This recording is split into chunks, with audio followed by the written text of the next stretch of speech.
Hey guys, how's it going? Welcome back to another video on the channel where today we're going to be going over what I think, in my opinion, are the top 3 formations, the top 3 go-to formations in FIFA right now. So if you do enjoy the video and you would like to see more, do drop a thumbs up. Make sure you join our Discord down below in the description. It'll be the top line of the description.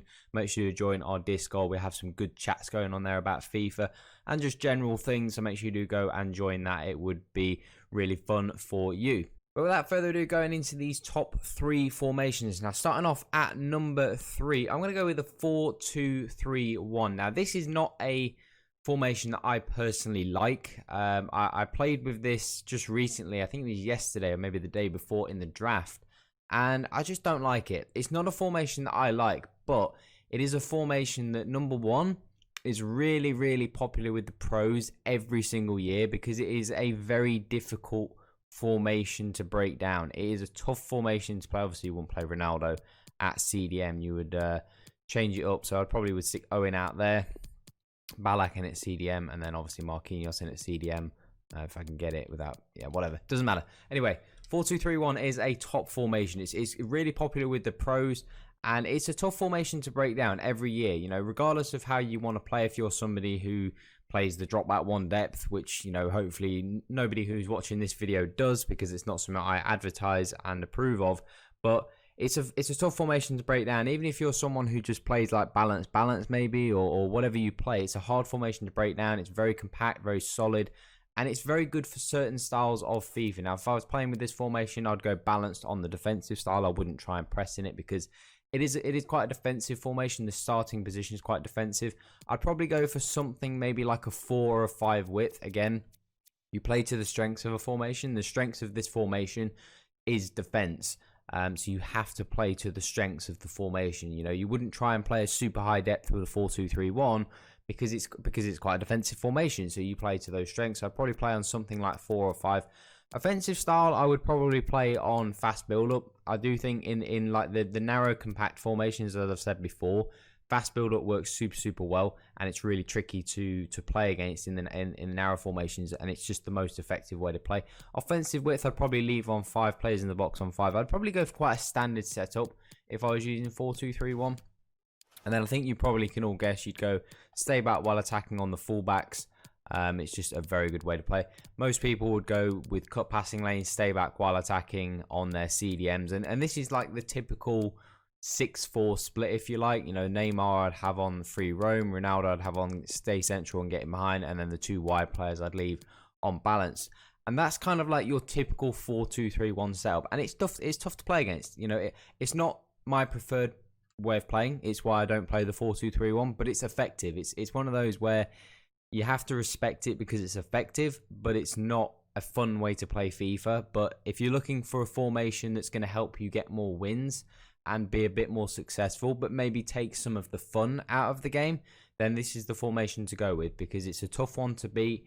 You know, it's good in all the right areas, and yeah, it's not the most fun formation to play. But if you want success, you want results, this is definitely one to go for.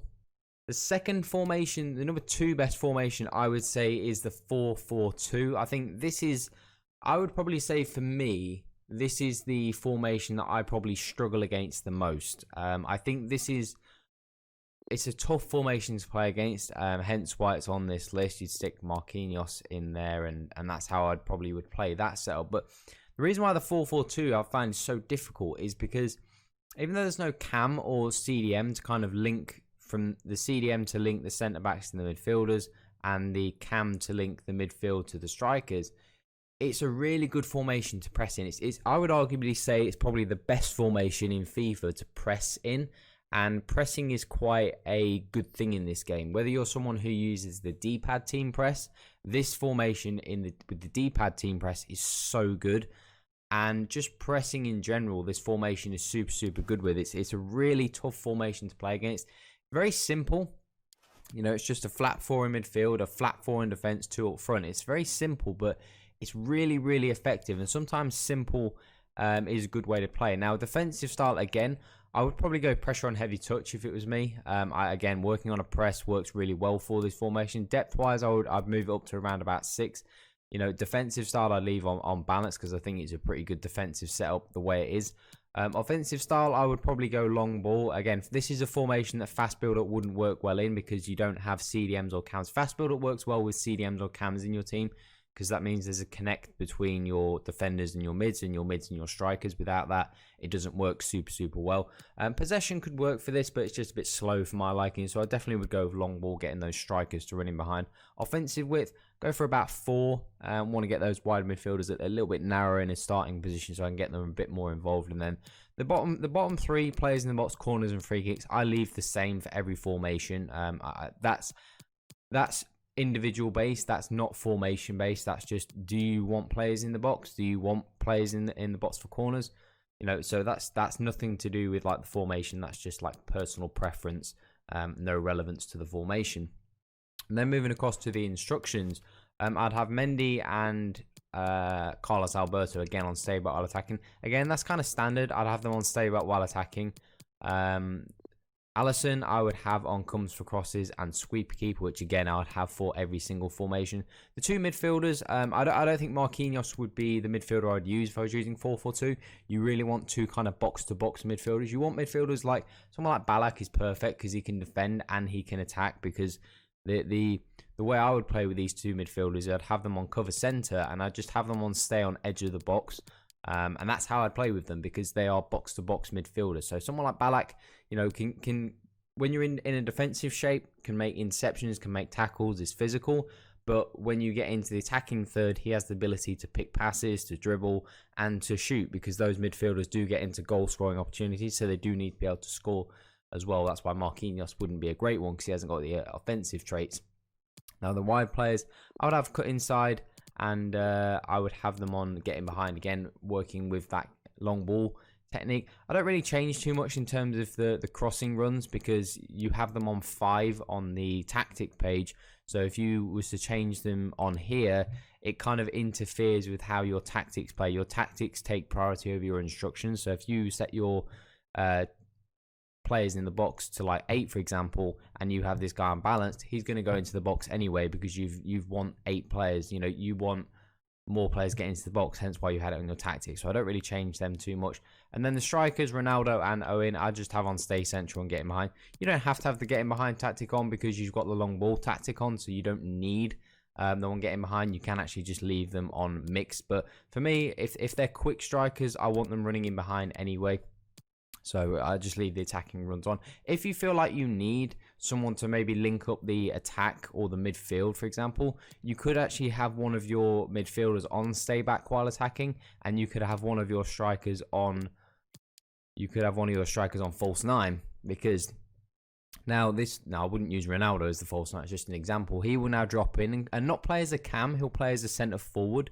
So he'll link the play up from the midfielders to the strikers, and then Marquinhos gone on stay back while attacking, he'll be able to link up between the centre backs in the midfield. So if you feel like you could do that, if you feel like you do want to have those centre mids, linking up the play. But if you was going to do that, I don't know why you'd be playing 4-4-2 anyway. If you feel like you need a cam and a CDM, you wouldn't be playing a 4-4-2 flat. So I probably would just stick to how we had it set up before. And then the number 1 formation for me, you guys know, is the 4-2-2. This is the best formation, man. This I've been using this formation since the beta, which was like August. You know, I've been using this formation for like 4.5 months. It's just so good. It just suits the way that I like to play, and this is why this is my top 3 list. This formation is just so good. I rate this formation at number 1, and that's so important that you have a formation that works for you. And I've just found this 4-2-2 works for me. I'm looking for like a secondary formation, so I'm going to give 4-4-2 a blast this weekend and just see how that works, because I just need something else to change into for like the second part of the game if I'm leading. So I just need something a bit more solid. This 4-2-2 is so good. There's so many times that I've had this 4-2-2 and it's so good. Even if you're in a losing position, it's such a good formation to have because you just find that you're able to just always get back into games. I have pressure on heavy touch, the width on 5, the depth on 6, long ball, and then the narrow offensive width to get those wide cams a little bit narrower, but they're on free roam anyway, so they do drift around, sometimes into wide positions, sometimes into the cam position behind the 2 strikers, and then the rest of that is the same.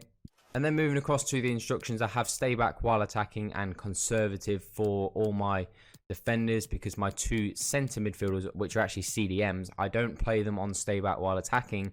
I play them on balanced on the attack, and I have them on aggressive interception, so they jump into tackles, so I don't want my back 4 jumping into tackles. And then Lozano and Owen I have both on free roam, so they drift around like we said. Neymar is on false 9, stay central, and then Ronaldo stay central and get in behind using the pace and skill that this team has. But they are my top 3 formations in FIFA 21. We will have like detailed breakdown guides if you'd like to see them in the coming days and weeks. But that is it for my top 3 formations. Make sure you join the Discord down below. If you do enjoy the content, do drop a thumbs up and hit that subscribe button as well. If you guys are new to the channel, make sure you guys have a great new year and have a good new year with your families. And hopefully things are going to get much better for all of us in 2021. 2020 can go fuck itself.